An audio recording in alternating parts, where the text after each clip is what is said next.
Welcome to another episode of Low Budget Shooting. Still don't have a voice. I've got an interesting gun. This right here is the high standard Model 10B. These are like ultra rare. Now this one has been modified because I actually got a deal on this. These guns usually sell for about $1,300 I got it in an auction for $450, but it had the upper mount, but it was missing the carry handle. It was missing the side mounted flashlight, and then somebody had cut off the original front sight, which is a flip up. So I decided to modernize it and add this that I got on eBay for $40, and then this is a cheap EOTech knockoff that I got on eBay for $30, which these things suck, and I want to see how it does on a shotgun, because normally they work great on paintball guns. Shoot them on a real gun, zero goes all over the place. I have no clue what the zero is today anyways. It's a shotgun, who cares? These things were originally designed in the mid to late 50s by a sheriff. I can't remember his name. Ian on Forgotten Weapons does a great deal on them like he normally does.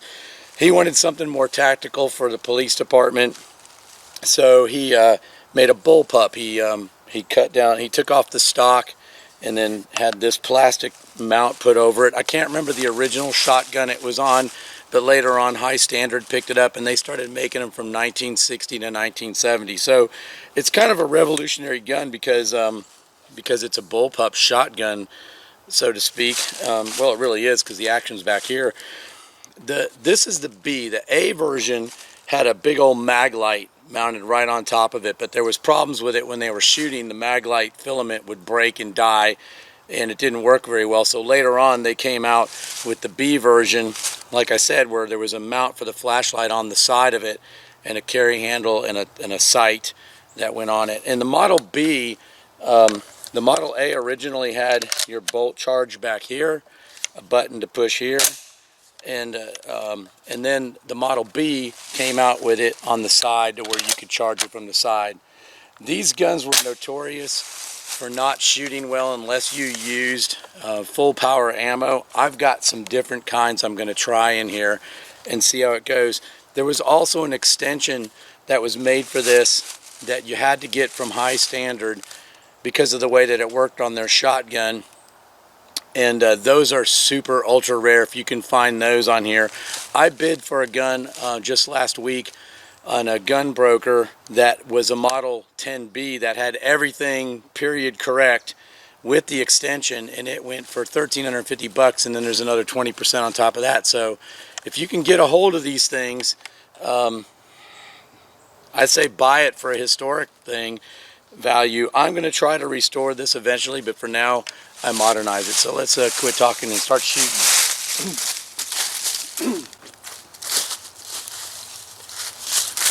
There was another complaint about these guns as far as tactical reloads are concerned, because you have to flip the gun upside down, push the button, throw a shot shell on the ground, and then and then load it. I only have 3 of this particular version of it. This was a federal round for pheasant hunting, I think. So we'll see what it does. It loaded. Let's turn on my high-powered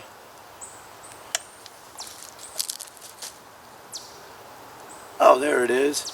Alright, I got some bottles up there. She's ready to fire. Let's see what it does. Oh man, didn't load, and I had a big flinch. So what it did is it didn't eject the shell all the way, which this is not a high power load, so that is a distinct possibility this will happen.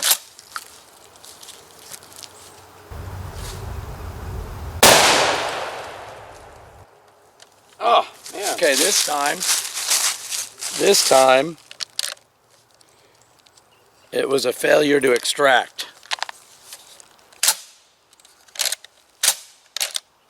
And that might be the end of the game for today. Okay, you can't see it in here, but the extractor broke.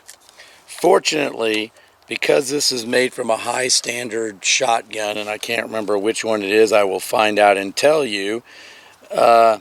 You can buy those parts, but yeah, I just noticed the end of the extractors broke off. So it's very possible that gun could have worked on those rounds.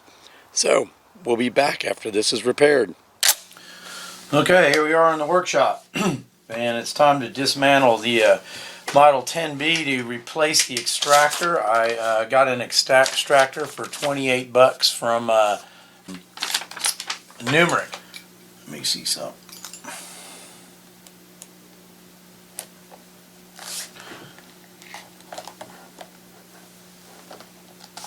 There we go. Inside, there's a slot in here when you push this thing down that this will go into and catch to where you can unlock it. So we got that part off, and then next we got to pull this off.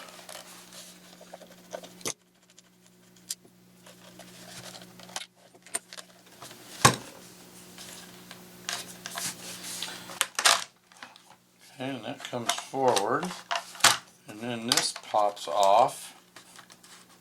This just slides back, and then it comes off. This, I gotta unscrew that, and then this comes back, slides off. The bottom handle just clips out of this track, and that's your trigger bar right here, which the trigger bar is pretty simple. It's just got a little triangle piece on here that is responsible for, I'll take that off in a minute, slides back and hits this right here to make your trigger go off. And now it's going to be fun getting this thing off, because I Loctited it on. Oh, and that was some good Loctite.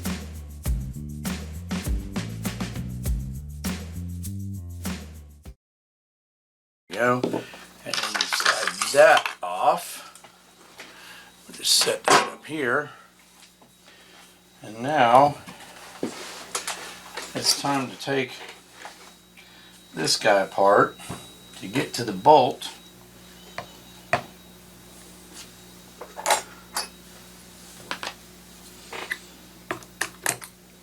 That was easy.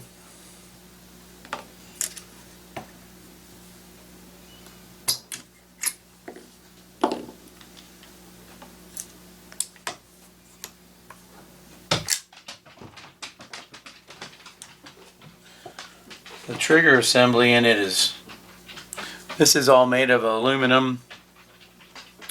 I mean, it's pretty nice. It's not bad. You know, I wouldn't say it's like a Remington 31 where everything's machined and hand fitted.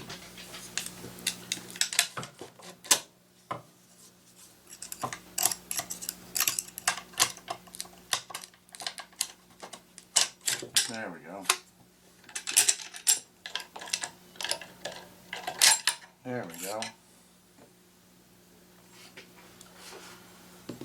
And then this just comes out, and that just lifts up.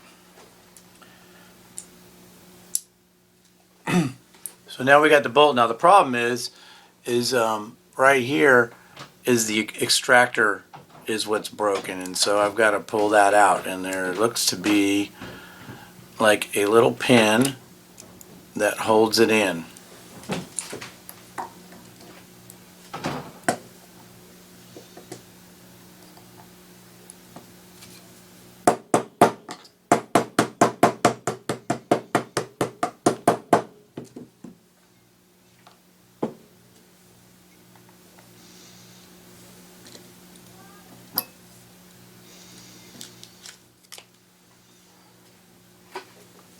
So that's how much of it is missing. That's a good bit. There's a little spring in the side I am going to take this chance while it's out to put a little grease on it.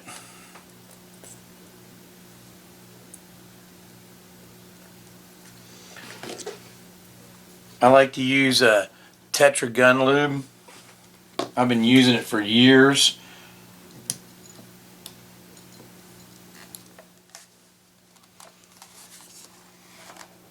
There we go. Got it. Alright. And now she works again. Oh, no she doesn't. What did I do wrong? I forgot one major important part. That is too funny. Oops.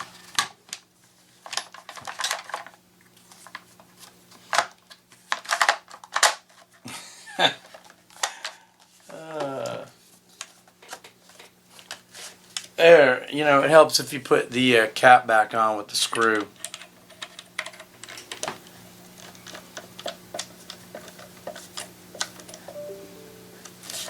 There, now it'll work. Now she works back, push the button, do the slide, pull the trigger. Good to go. Let's take it out on the range and see if it shoots. Hey, for those of you who didn't see one of my other videos, I just wanted to tell you that, you know, in the spirit of low budget shooting, the reason why I named it that channel is because I like buying firearms in auctions, and I try to, you know, research them and get them at a really low price. And some people have commented, well, that gun's not cheap, you know, and it's relative, but I try to get brand name stuff or just rare items. I try to get, you know, Smith & Wesson, Colt, Beretta, just, you know, just brand name guns that that are historic and shoot well. And this one right here is one that I've been going for, you know, for a long time. And these things, like I said, complete, these are, you know, $2,000 to $1,500. And I picked this one up, you know, for $650 total when I got all the stuff, you know, all the auction fees on it. And so now I got the Seymour sight on it. Before I had that cheap one, now I got this one. So we're just going to shoot it now and see how it works. All right, I don't know how accurate it is. I just put the scope on. I guess it's pretty accurate. You know, this actually does not kick as bad as I thought. And one of the other things too that they said about this is that you've got to use push button safety on the front. You have to use high-powered loads. I am just using a mix of loads that I had in my gun, my box of shotgun shells. Boy, I'll tell you what, loading this thing is difficult. You gotta really push that first shell in there.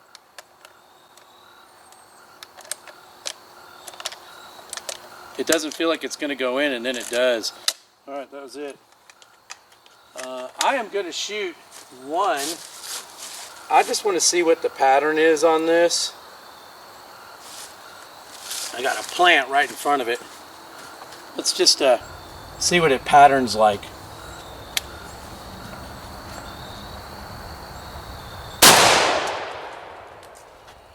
I don't know. I'll look at that later. It looked like it patterned a little bit low. That's the pattern right there. That's not bad. That's from 8 meters with some birdshot. And then the other thing that you're supposed to be able to do with this gun, because of the propeller back on this, it is not a drone. You're supposed to be able to do this. And I can already tell this is not going to be fun. Wow. And apparently you could stovepipe these by limp wristing them. And once again, that kick was not as bad as I thought it was going to be. I'll actually try that again.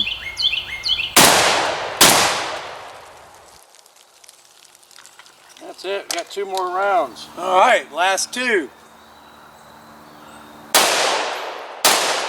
Man, this is actually a cool gun. I tell you what, This would be fun to use in USPSA, except for the reloads. The reloads would suck. But this thing is fun. It does not kick as bad as I thought. I don't know if it's because of this cheap $40 eBay muzzle brake that I put on it, but it doesn't kick that bad. And even when I had it in my shoulder, it wasn't that bad. I was afraid that when I shot it from here, it was going to go into my side, but it didn't. Anyways, I hope you enjoyed this episode. This is a historic gun. These things are getting more and more difficult to find, and I'm glad I finally got one. Do I want it all original? Absolutely. But since it's not, I had some fun with it, you know, putting on some modern parts, and when I find the original ones, I'll put it back to original. Anyways, thanks for watching. I really appreciate my subscribers once again. And some of the other videos, I went over 500. That doesn't seem like a lot, but it is to me. And I hope you enjoyed the content. Have a Merry Christmas and shoot safe. Take care.